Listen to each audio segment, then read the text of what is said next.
dealing with cancer is not easy, as you or as we all know. But it's actually quite funny.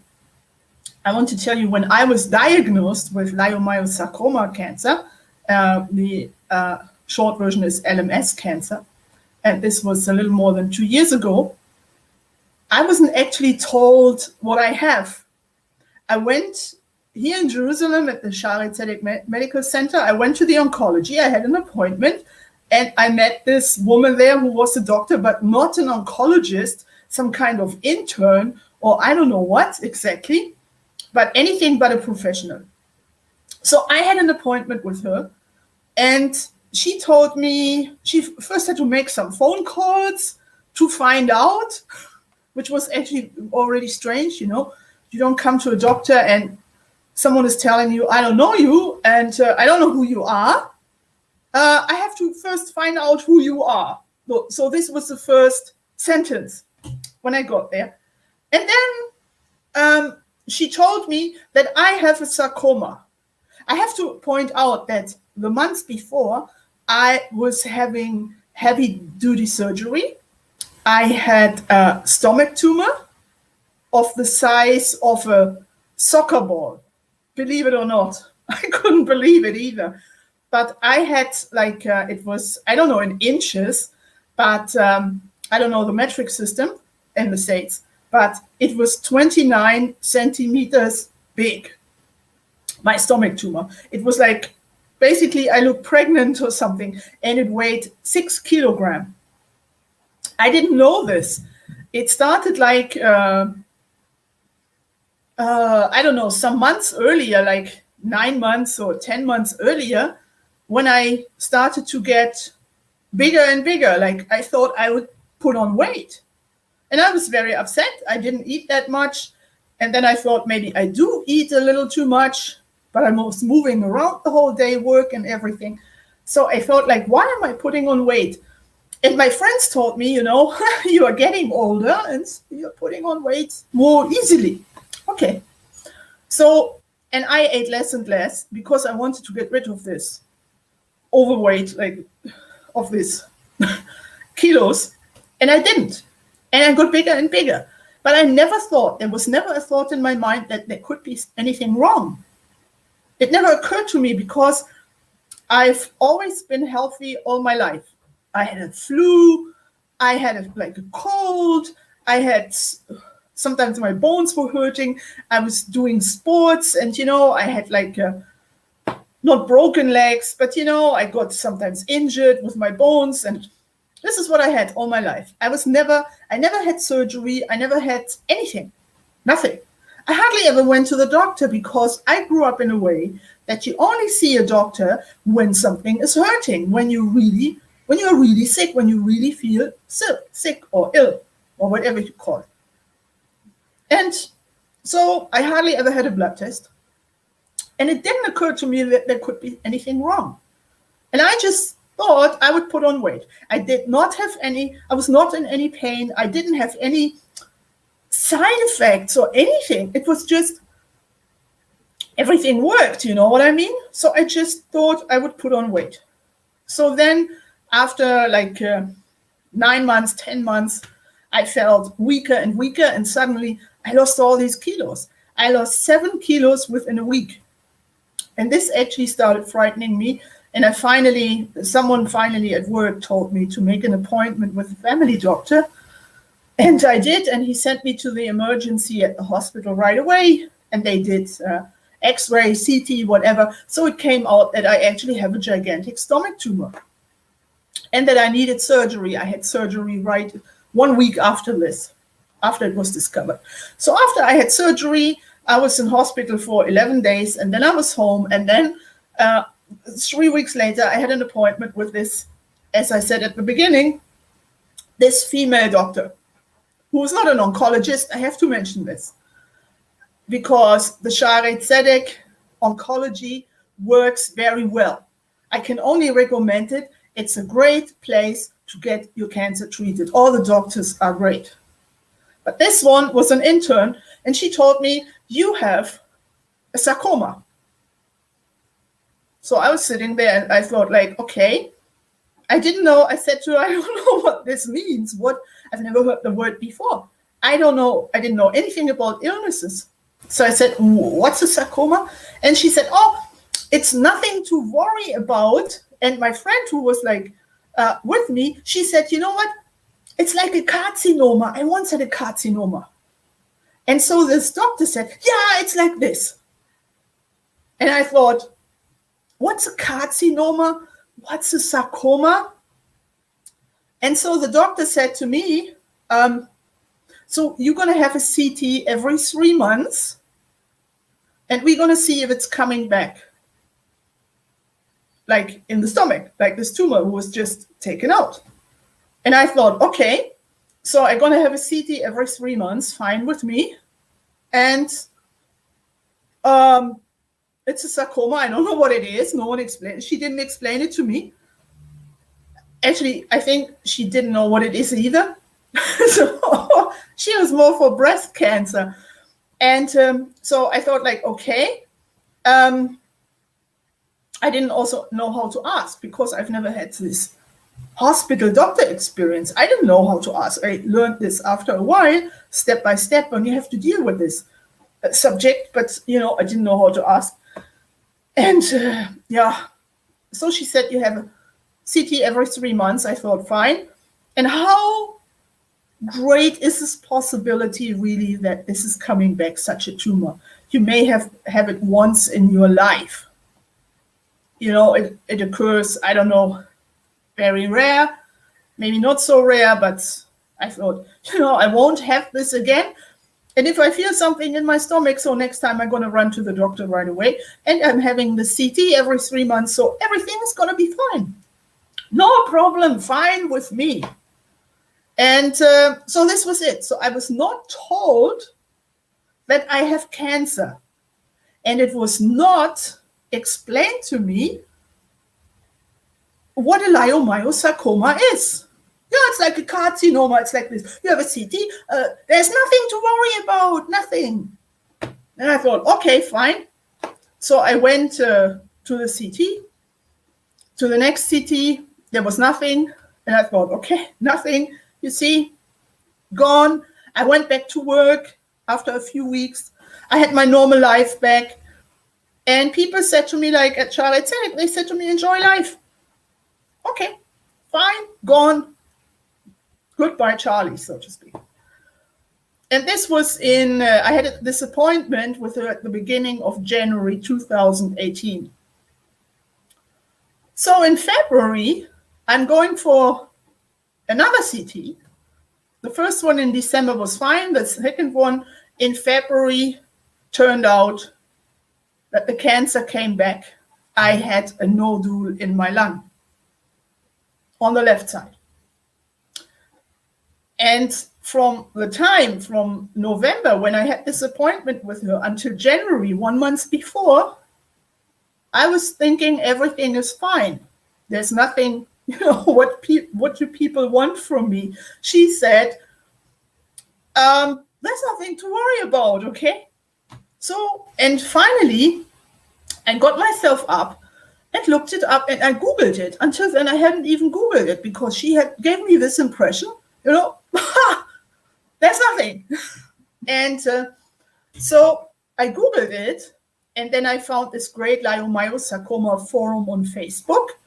I can really recommend it when you want like really detailed information about this kind of cancer. I will give you the link below in this box under this video. So I found out what it really means. It's soft tissue cancer, so to speak. I don't want to go into all details, but basically it can come back anytime. It can grow almost anywhere in the body. And I didn't know this. I was not told this. I was told that we have to check my stomach if it's coming back in the stomach.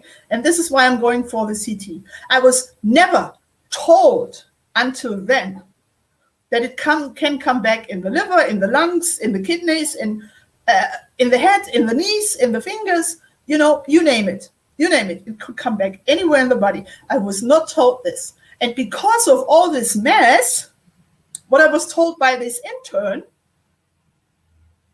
I never had this shock feeling, you know.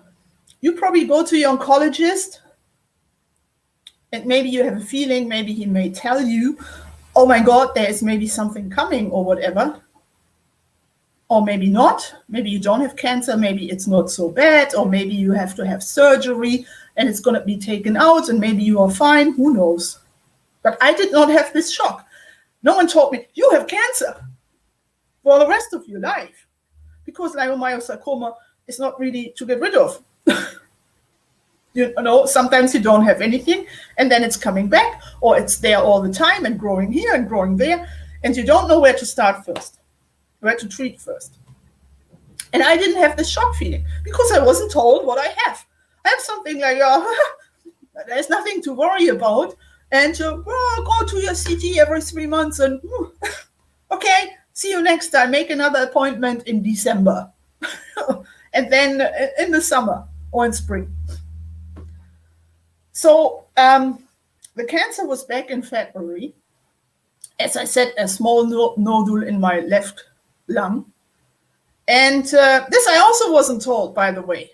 I got in touch with this doctor and she told me, I sent her an email and I said, you know, I got a message that my CT report is ready. Could you please tell me the result? And she did. And she wrote me back right away, another email, everything is fine. And I was like, yeah, at work. We were almost having a party. And I had an appointment with her 1 month later in March 2019. And she told me, let's talk about your CT. And I said, what? You told me that everything is fine. She said, no, there was actually a nodule in your lung. And I was so shocked I couldn't say anything. I was so shocked that she had 2 weeks before or something like this, she had told me in an email, my CT report is fine. And 2 weeks later, when I see her, she told me that I have a nodule in my lung. The only thing I knew was I'm not going back to this woman. I'm going to look in this oncology for a different oncologist, for a professional one who knows what what he or she is talking about, and not to an intern. I shouldn't have got her in the first place. But this is actually not what I wanted to talk about. But, you know, I'm just letting you know that I, as opposed to other people, never had this, oh my God, I was just told I have cancer.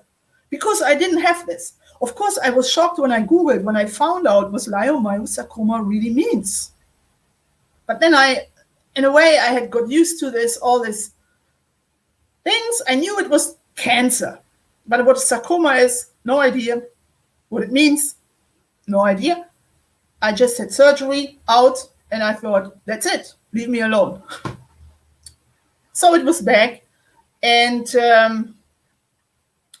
I had to wait for another CT. After this one in February, I had to wait until May 2019. 3 months later, I had another CT, and then I had felt it already. Doctors usually tell you, you do not feel any pain when a tumor is growing, but I can't confirm this. And I told this, and I don't know if people believe me there or not, because they learned during their studies that you are not in pain. And I was in pain for over a month, almost 2 months, in my stomach at certain times, not for too long, but it was a pain. I almost fainted. I almost fell over. And in the meantime, I had also got rid of this doctor. And I now, since then, I have a real oncologist, professional oncologist I really like. I really appreciate having him. And so suddenly I had this nodule in my lung and another small tumor near my stomach, between the stomach and the intestines, somewhere in this area. And he put me on chemotherapy right away. He said that I was still not even a year had passed since I had this heavy duty surgery, and that I have to go on chemotherapy. So I started right away. I started Gemza docetaxel. Some people call it Gemtex, or some people call it Gemza taxotere. And of course, you hear, I mean, if you have cancer or don't have cancer, you read in the media certain things about chemotherapy. There's not one chemotherapy, there are many different chemotherapies, also depending on your kind of cancer. And so I thought, like, oh my God, my immune system is going to be gone. My health is going to be ruined. Everything in the body is going to get destroyed, and your taste buds disappear. You know, you have all these things, what you hear in the media, or maybe from other people, or I don't know. My mother died of breast cancer. She never underwent chemotherapy. She had surgery, and while having surgery, the doctors discovered that the cancer had already spread to her head, and she had 3 tumors in her head. And she died 3 months after being diagnosed and after her surgery, after her cancer surgery. So there was, this was also in the 80s. So there wasn't much what you could do. I mean, now it's more advanced, everything, and it's getting more and more advanced. So chances are a little higher than back in the 80s. My mother died in summer 1978. And so I'm predestined. I have something in my genes. Almost my entire family died of cancer. And so I was put on chemotherapy, and I got there the first day on chemotherapy, and I didn't know what to expect. And I'm afraid of needles anyway, so they give you this IV, which is, for me, it's already a disaster, like this thing in your arm. And I find this all very disgusting, very annoying. I have not that I'm only an introvert, but I'm also OCD. And when someone is touching me or anything, I go nuts. And then this IV and any medical treatment is, to me, this means torture. This means I can't even think about it. I have nightmares.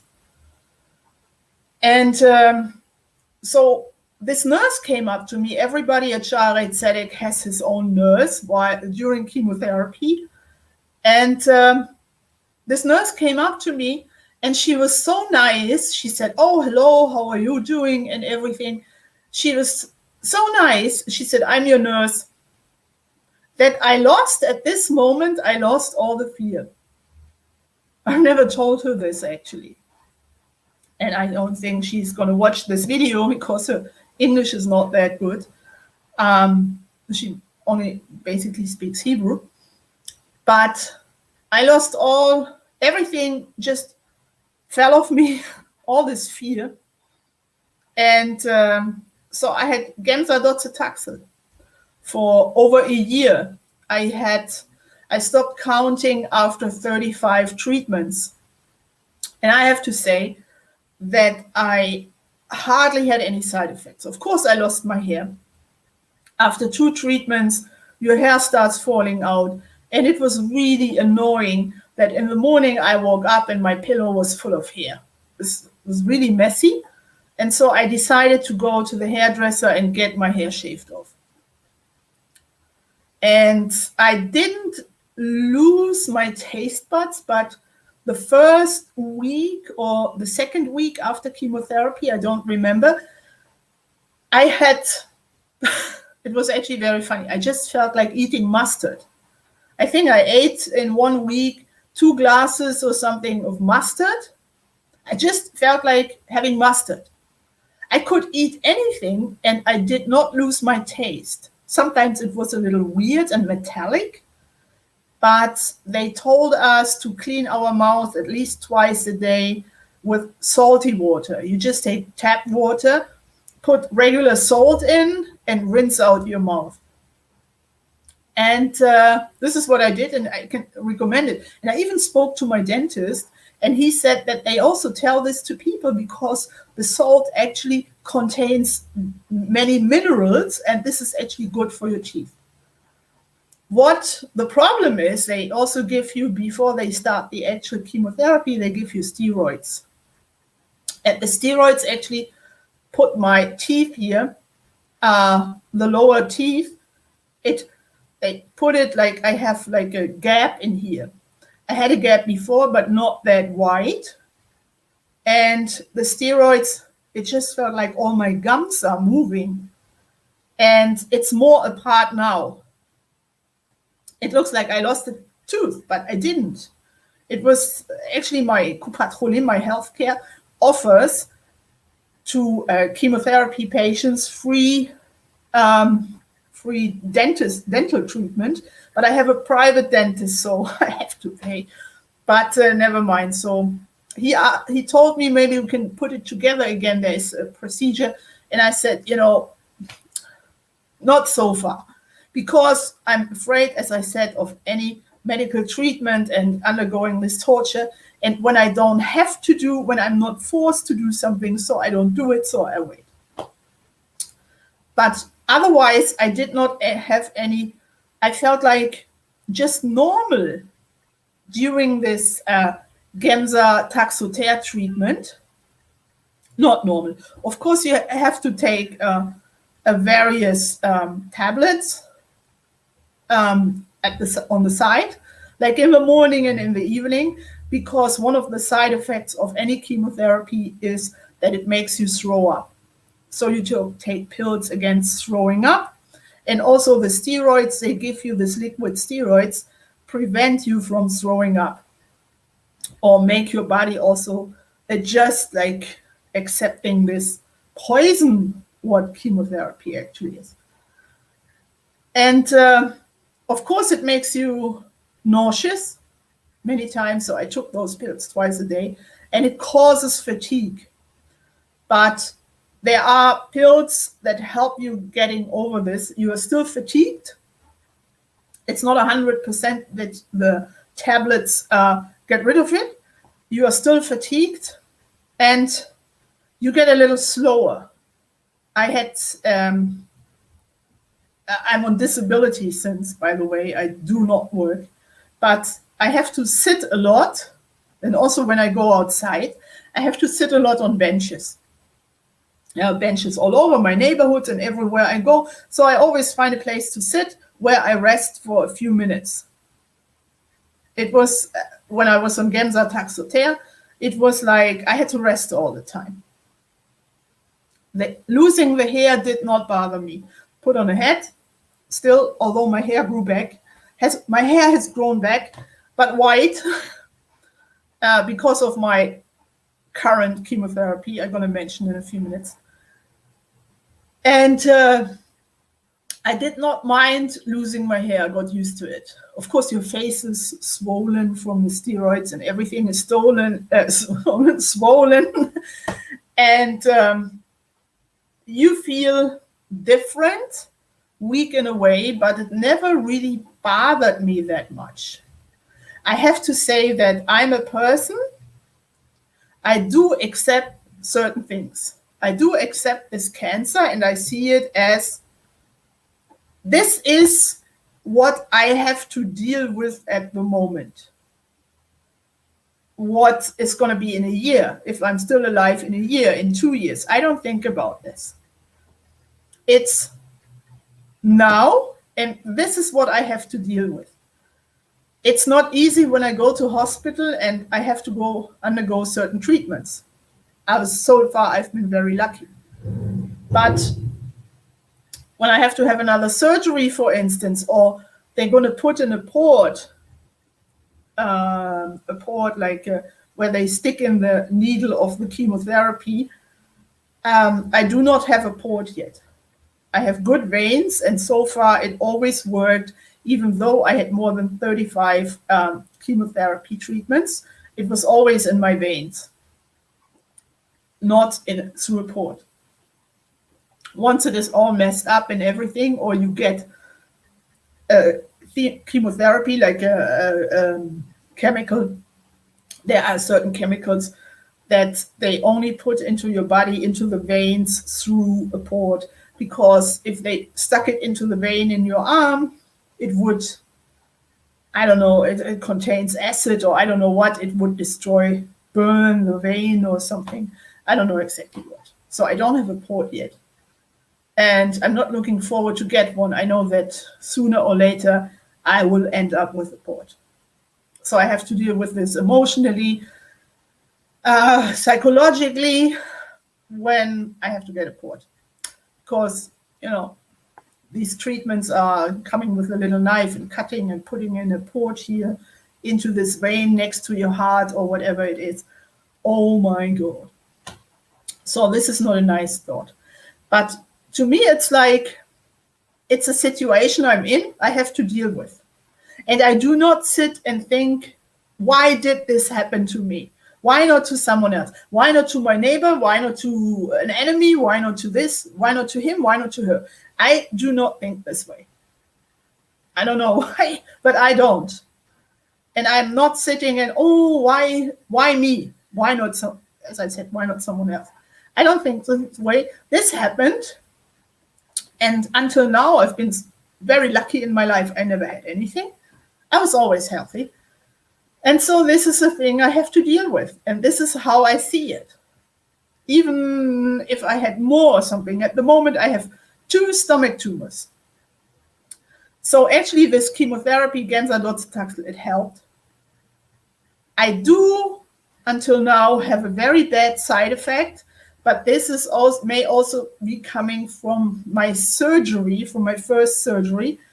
Well, I only had one surgery, where this gigantic tumor was sitting, so to speak, on my bladder and destroyed certain things around.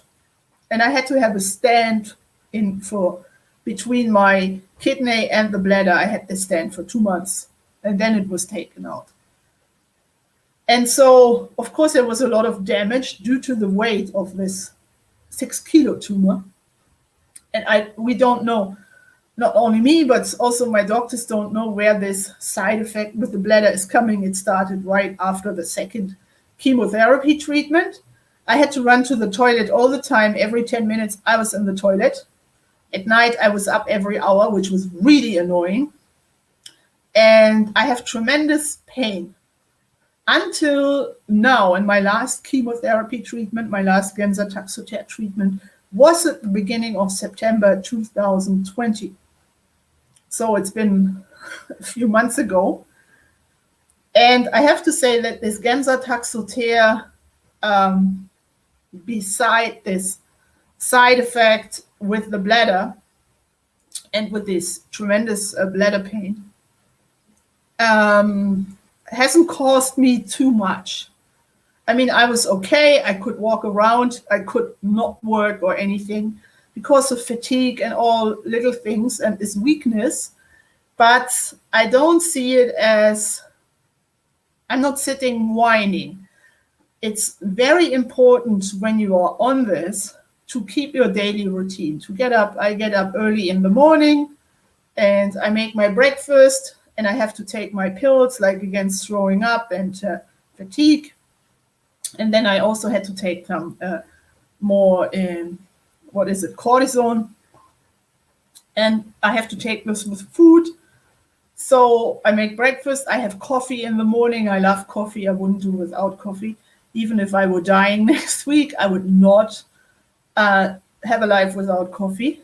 And then I do things like I write a lot. I do podcasts.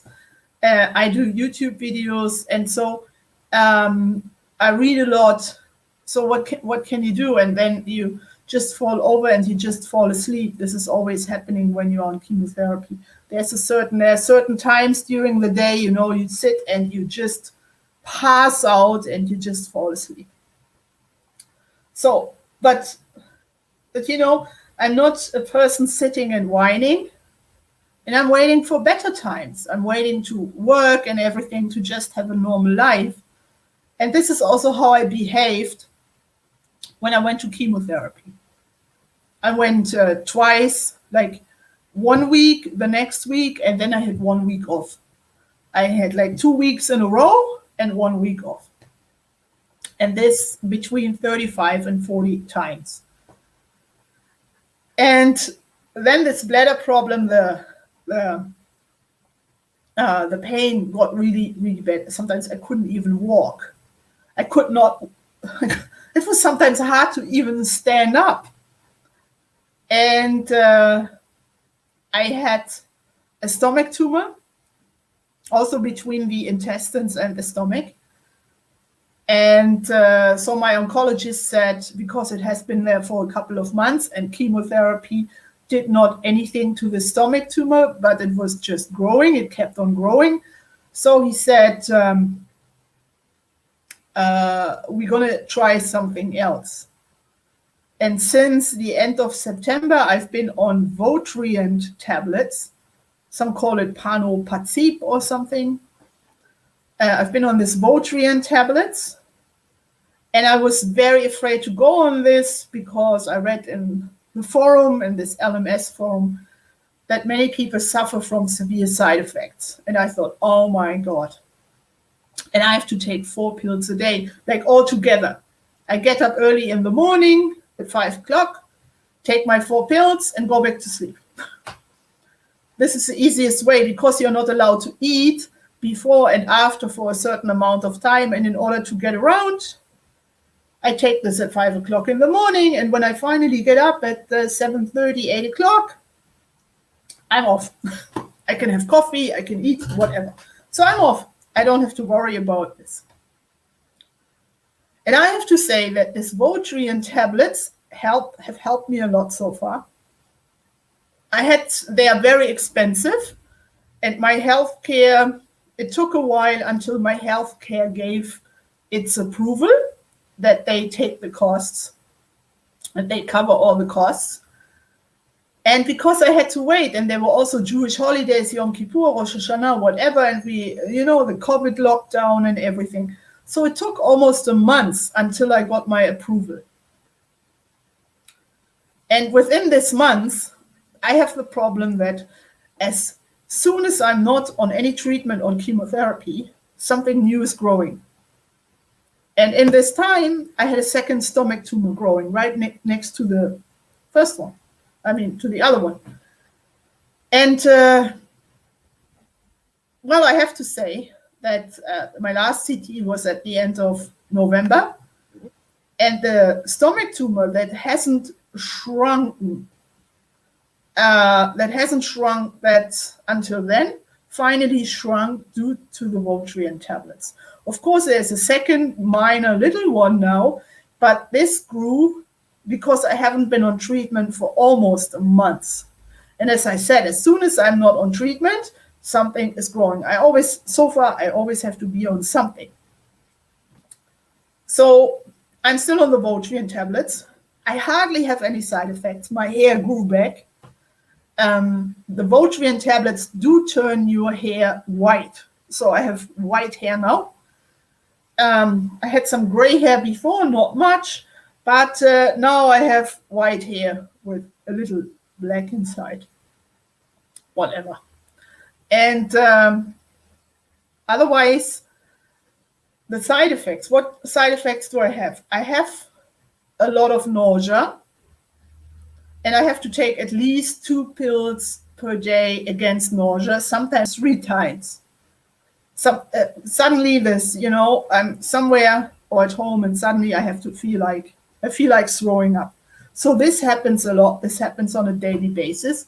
I do have some fatigue and I do have some weakness.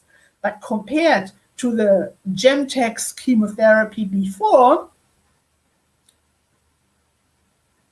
my energy has risen. My energy level has changed. I can do many more things. Always for a certain amount of time. Don't get me wrong. It's like I have in the morning, I have a lot of energy, and suddenly at around 11 o'clock, boom, it goes down. And in the afternoon, it's off. And I always have to see how every day is. I have many doctor's appointments and everything. And I always have to see how the day is going. I live from day to day, so to speak. And in 2 weeks, I'm going to see my oncologist, and we're going to make another appointment for the next CT, and then I will see how it goes. If the Votrient tablets keep on working, or if not, and if not, so we're going to switch to something else, go back to some kind of chemotherapy, where I probably have to have a port put in, or surgery, who knows. But I'm not sitting and thinking constantly about, oh my God, what is going to happen and what is going to happen next. I'm not. As I said before, it's very important to have your daily routine and to try to live, or at least to imagine, or not to force yourself. Forcing yourself doesn't really help. But to imagine that you are basically having your own life. It's very much in your mind. This is my experience. It's very much in your mind. You're sitting and whining and, oh my God, and what's going to happen and this and that. So it doesn't really work. But I have a mindset. I don't know. I've always had it. I've always been a very positive thinking person. And it's like I'm trying to have a normal life. Like, for instance, there are organizations here in Jerusalem who send out minibuses to cancer patients for free, and they are being taken to hospital. It's like a shuttle service. And I don't need this. I don't want this. I take the bus, the local bus, and the tram to get to hospital. I would not want to have, I want a normal life. I want to be as normal as possible. And this is really what keeps me going. And I don't have a problem with this. I don't have a problem with this. This is really what keeps me going. I just want a normal life, a normal daily routine. And I also go shopping. Of course, my friends of mine, they help and everything. But I want to do my things, and I also want to clean the house. Sometimes it's a little messy because I'm slow. And then I do something, I dust a little, or I wash the floor, and then I have to sit down and I fall asleep. This is always the problem. You can't avoid it. But I want to do this on my own. I don't want anyone here creeping around. Of course, my friends want to help me. I do understand this. But I don't want anyone creeping around and going on my nerves, because I want to do this and I can do it. The question is when and for how long. I mean, for how long until I fall asleep again, and how much I do. But when I do certain things, I'm already proud of myself. I really appreciate it. And when I look at other people sitting in a wheelchair and everything, so I'm actually grateful that I'm not like this. But I want to do my own things, and I insist on these things, on my daily routine, and I insist on doing things, and I can go to the supermarket here nearby, and I can get coffee, I can get milk, I can get cheese. I can do this alone. And I insist on this. And I'm driving everybody nuts because everybody's trying to help and says, hey, why don't you stay at home and rest and heal, and you have to give your body some rest. Okay, but I also have to move. And I want to have a normal life. I want to go to the market. And when I go to the market here in Jerusalem, to Machane Yehuda market, I see all these people. It's probably also wherever you are, maybe you feel the same. You go somewhere where there are many people, like a shopping mall, let's say. You go there, you see all these people, and everybody has a normal life. And suddenly you're surrounded by people who have a normal life, and you also want a normal life. And then you don't think about the treatment. You don't think about the cancer. You are just one among 1,000 having their normal life. And I don't know, this helps me a lot, and this keeps me going. And I take everything step by step. I'm not thinking about now what is going to come out of my next CT. I am in tumor pain. It actually got worse. I was in tumor pain, and then it suddenly stopped or something, and I had a better feeling. But within the past few days, Sometimes I'm really in pain. It's a different kind of pain. It's a stronger kind of pain. And it's a lasting pain. It doesn't disappear as it used to be after 2 or 3 minutes. Now it's going to go on for hours. But it's not that bad that I would have to take a painkiller. But it does worry me a little. I can't deny this. But it's not that I'm waiting for my CT and, oh my God, when I go for the CT, I get the results. So then we will see what's going on. Maybe there's nothing even to worry about. Maybe it's just the pain. It could be that the Votrient tablets are shrinking the tumor, or the 2 tumors. Could be also that this is causing the pain. So why just sit now and cry and whine and worry about you don't even know what's going on? So I'm dealing with this pain. It's not all the time. It's sometimes. And that's it. But if you have to go on Gemza Taxotere, on Votrient, you will read many. Everybody's different. There are people who suffer a lot of side effects, and there are people who don't. It depends on your body. It depends on your health situation. It depends on your health background. There are many factors, and some people really suffer. And for me, it was just like, especially the Votrient tablets, are kind of my friend, because I feel, as I said, compared to the real chemotherapy, Gemza, I feel just far more energetic, and I don't know, I can do more things, although I still fall asleep after doing some things. I sweep the floor, I clean a window, I have to sit down, and I'm gone. This bothers me. I mean, sometimes it's really annoying. You feel like in an old age home, but this is the way it is. And it's not that I look at it temporarily. It may be temporary, who knows? But this is the situation, and I have to deal with this. And that's it. So far, this is what I have to say. I talked a lot. I don't know if anyone will still listen until the end, but I'm going to come to an end now. And the next video is going to be about dealing with COVID. When you have cancer and COVID and now this vaccine and everything, and there are even more worries going around. So in the next few days, I'm going to make another podcast about these topics. Okay, so I hope that I helped you a little, and maybe I'm also helping you, or it encourages you to have a positive mindset. We have to remain positive. We can't just sit and whine, but we have to go on with our lives. This is very important. And we have to at least, think or imagine that we have this normal life, this normal routine. And you know what? You can go out, you can walk a few meters, you can walk upstairs, downstairs a little, and you feel, of course, you feel exhausted. I know this, but you also feel great that you accomplished something just as a normal, healthy person. And this also gives you a better feeling. So this is all I have to say so far. And thank you very much for listening.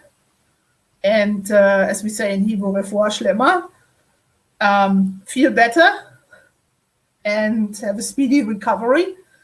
And yeah, see you next time, hopefully.